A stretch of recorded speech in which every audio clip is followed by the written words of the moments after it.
UK में जाना है, वो भी वर्क परमिट के ऊपर। UK work permit, skill category, क्या क्या जरूरत होती है, किस किस डॉक्यूमेंट की जरूरत पड़ेगी, सेकंड प्रोसेस क्या होगा, कोज लेटर कब आएगा, उसके बाद वीजा कब आएगा, वीजा आने के बाद क्या क्या प्रोसेस होते हैं।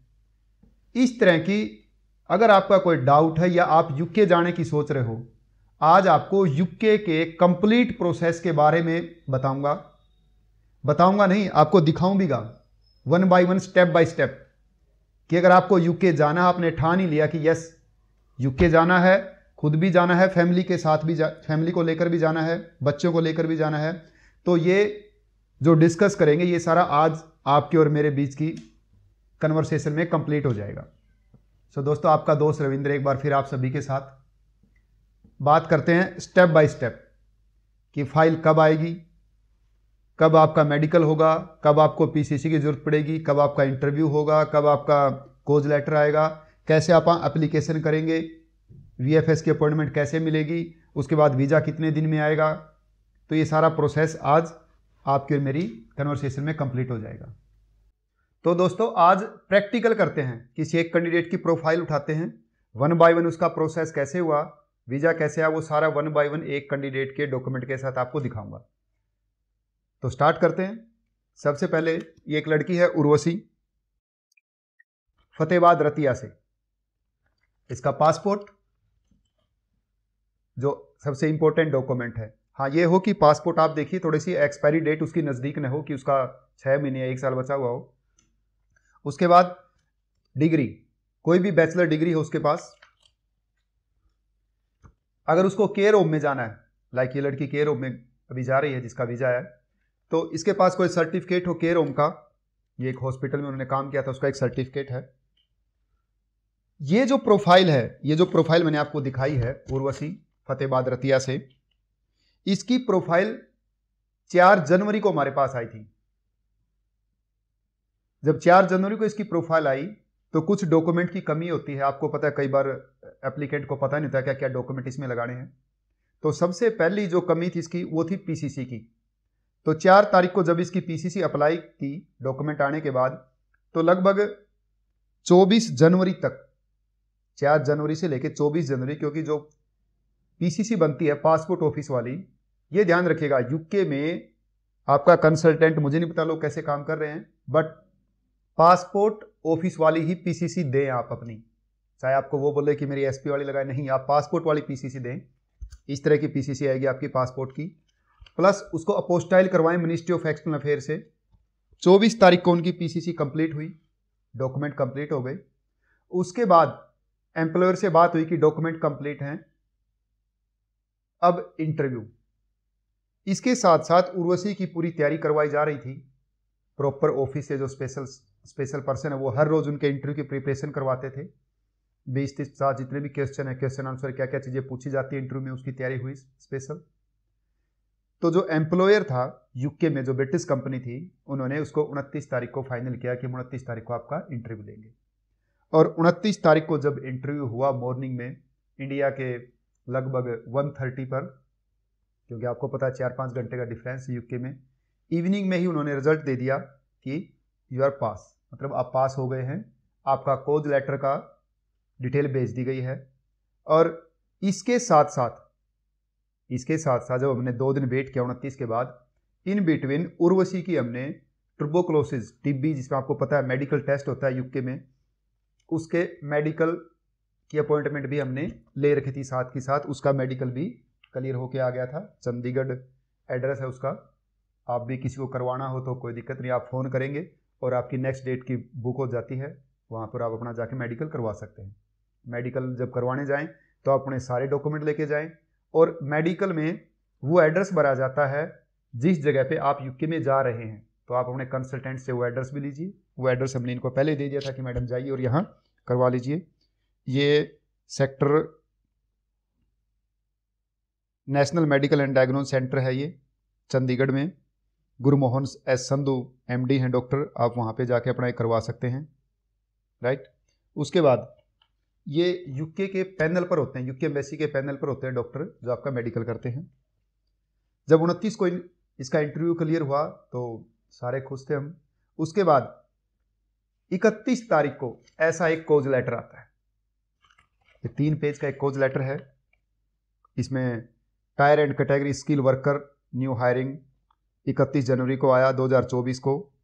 एक्सपायरी डेट भी लिखी होती है इस पर कि 1 मई 2024 को ये एक्सपायर हो जाएगा अगर आपने इसको यूज नहीं किया, अगर अप्लाई नहीं किया तो।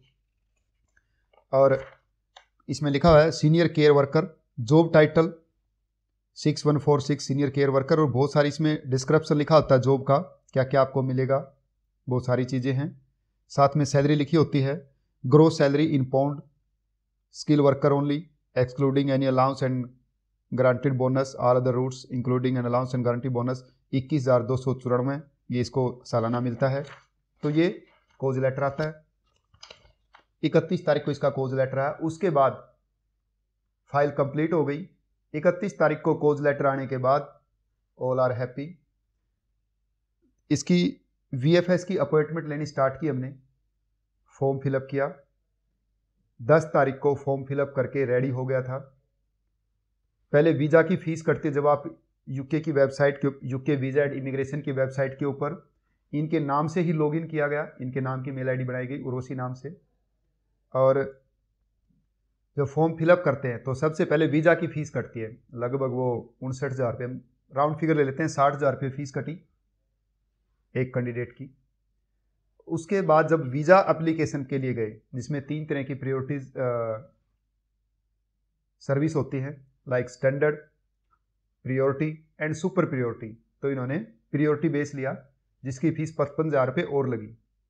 लगभग 60,000 रुपये वो फीस थी, 55,000 और, तो लगभग ये इनकी फ़ीस लगी। सेम ऐसे ही इनके साथ 3 कैंडिडेट और थे, उनकी फ़ीस भी 60,000 रुपये लगी। ये VFS की फ़ीस लगती है जो गवर्नमेंट को आपको पे करनी होती है। कार्ड से कटेगी ये आपकी, कार्ड अपना रेडी रखें। फाइनली 12 तारीख को चंडीगढ़ में VFS में इनका सबमिशन हुआ। सबमिशन की रिसिप्ट आपके सामने है। उसके बाद लगभग वीज़ा आने में 10 से लेकर 15 दिन का टाइम लगता है प्रायोरिटी बेसिस में। 12 तारीख को सबमिशन हुआ, फिर से रिपीट कर रहा हूं। 4 तारीख को फाइल आई, 24 तारीख को PCC आई, क्योंकि 3 वीक लगते हैं PCC आने में। कुछ दोस्त अगर पहले ही PCC रेडी करके लेके आएंगे तो बहुत बढ़िया रहेगा। उसके बाद 29 तारीख को एंट्री हुआ, 31 को कोज लेटर आया, 12 फरवरी का सबमिशन था इसका चंडीगढ़ में VFS में, वहां पे सबमिशन हुआ।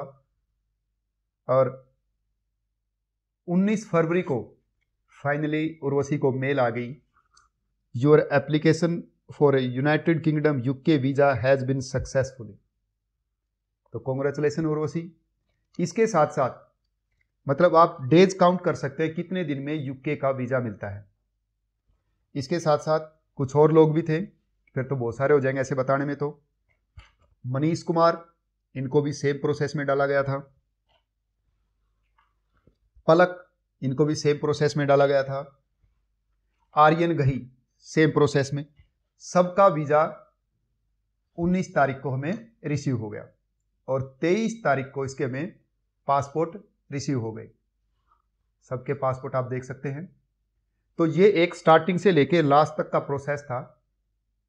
अगर आपके कुछ समझ नहीं आ रहा कि नहीं कोई प्रॉब्लम है तो डेफिनेटली आप मुझे कॉल कीजिए, या जो स्पेशल इमिग्रेशन लॉयर हैं, जो टीम है, वो आपको अटेंड करेंगे और समझाएंगे कि किस किस तरीके से काम होता है। सारे प्रोसेस में हम आपके साथ रहेंगे, A से लेके Z तक, स्टार्टिंग से लेके एंड तक। बट UK में एक खास बात है, बहुत सारे लोगों को ये है नहीं बस पैसे लीजिए और कोज लेटर दीजिए, पैसे लो और कोज लेटर दो। ऐसा नहीं है भाई। जितनी भी कंपनीज हैं जो अच्छे लोग काम कर रहे हैं, अगर आप फ्रॉड से बचना चाहते हो, मैं ये नहीं कह रहा कि सब फ्रॉड नहीं, काम बहुत, कुछ लोग बहुत अच्छा काम भी करते हैं।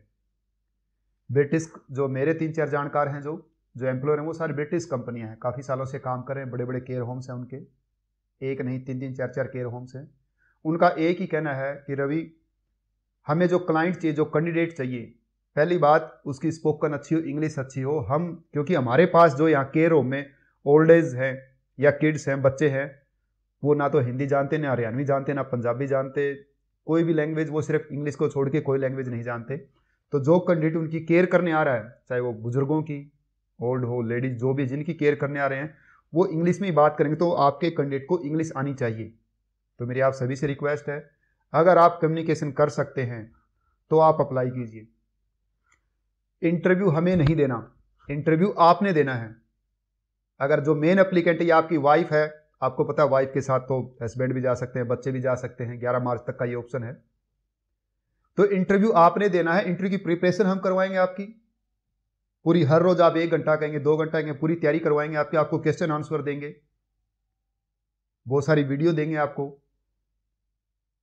मतलब हम पूरी तरीके से आपकी प्रिपरेशन करवाएंगे। बट जो एम्प्लॉयर होगा उसने आपसे सवाल पूछने और आपने ही जवाब देने हैं। अगर आप इस बात के ऊपर एग्री हैं तो आप 100% वीज़ा मिलेगा आपको, क्योंकि जो ब्रिटिश कंपनी है उनका वीज़ा रिफ्यूज नहीं होता कभी भी। हाँ, इंडियंस ने भी बहुत सारे लोगों ने खोल रखे हैं वहाँ पे, वो भी बहुत अच्छे हैं, लेकिन ब्रिटिश इज ब्रिटिश। जिनकी नेशनलिटी ब्रिटिश है, जिनके पास बड़ी कंपनियां, टर्नओवर काफ़ी अच्छा है, प्रॉपर टैक्स भरते हैं, उनके वीज़े आते ही आते हैं। ये बात आप ध्यान रखिएगा हमेशा। दूसरी बात, ये एक छोटा सा काम है इंटरव्यू का, जिससे आप इसको डरे न। एक छोटा सा काम है इंटरव्यू का, बस ये इंटरव्यू दीजिए और आप और अपनी फैमिली को यूके में सेट कीजिए। बहुत सारे लोगों को डाउट है कि भाई मैंने इंटरव्यू दिया, मेरा पास हुआ या नहीं हुआ तो क्या होगा। नहीं, अगर आपका इंटरव्यू पास नहीं होता तो हम आपके साथ खड़े हैं, हम दूसरे एम्प्लॉयर के पास करवाएंगे, रिक्वेस्ट करेंगे, आपको सेकंड चांस भी देंगे। नहीं होता दूसरे के पास करवाएंगे, तीसरे के पास करवाएंगे, बस आपको इंटरव्यू क्लियर करना है। आप अगर इंटरव्यू की प्रिपरेशन अच्छे से करेंगे तो आपका भी टाइम वेस्ट नहीं होगा और हमारा भी टाइम वेस्ट नहीं होगा। आप ये मत सोचिए कि बस आई एम रेडी, नहीं, प्रिपरेशन कीजिए थोड़ा सा अच्छा, उसके बाद ही बात बनेगी। उसके बाद आजकल एक बहुत कन्वर्सेशन और भी चल रहा है कि डिपेंडेंट नहीं जा सकता। यस, ये बात सच्चाई है। 11 मार्च के बाद जितने भी कोज लेटर निकलेंगे यूके से, उनमें केयर होम में डिपेंडेंट अलाउड नहीं है, बट आईटी, कंस्ट्रक्शन, इनमें जा सकता है। तो केयर होम में आप अपने डिपेंडेंट को लेके नहीं जा सकते 11 तारीख के बाद, जो भी एप्लीकेशन डलेगी। लेकिन 11 से पहले अगर आपका इंटरव्यू हो जाता, आपका कोज लेटर आ जाता है और आपने इंटरव्यू क्लियर कर लिया, आपका कोज लेटर आ गया, तो आप अपने हस्बैंड और अपने बच्चों को लेके यूके में जा सकते हो। क्लियर है ये बात, तो इस चीज़ का ध्यान रखिए। अगर और कुछ पूछना है, आपने किसी से कोज लेटर ले लिया, आपको समझ नहीं आ रहा ओरिजिनल है फेक है, तो बहुत सारी चीज़ें हैं नेट के ऊपर, यूके वीज़ा एंड इमिग्रेशन की वेबसाइट के ऊपर आप उसको जाके चेक कर सकते हो। जैसे हम कोज लेटर का नंबर भरते हैं, नीचे पूरी डिटेल आ जाती है कि कंपनी का नाम, सारी डिटेल आ जाएगी आपकी। तो दोस्तों, ये छोटी सी इन्फॉर्मेशन थी आज के लिए। 1 कैंडिडेट का प्रोसेस हमने आपको बताया, तो थोड़ा सा टाइम लेके चलिए, ठीक है। यूके बहुत अच्छा कंट्री है, कोई भी कमी नहीं है, आप अपनी लाइफ सेट कर सकते हो। उसके साथ साथ अगर कोई इन्फॉर्मेशन आपको समझ नहीं आई है, डेफिनेटली आप कॉल कीजिए, डिस्कस कीजिए अपनी प्रोफाइल को लेके।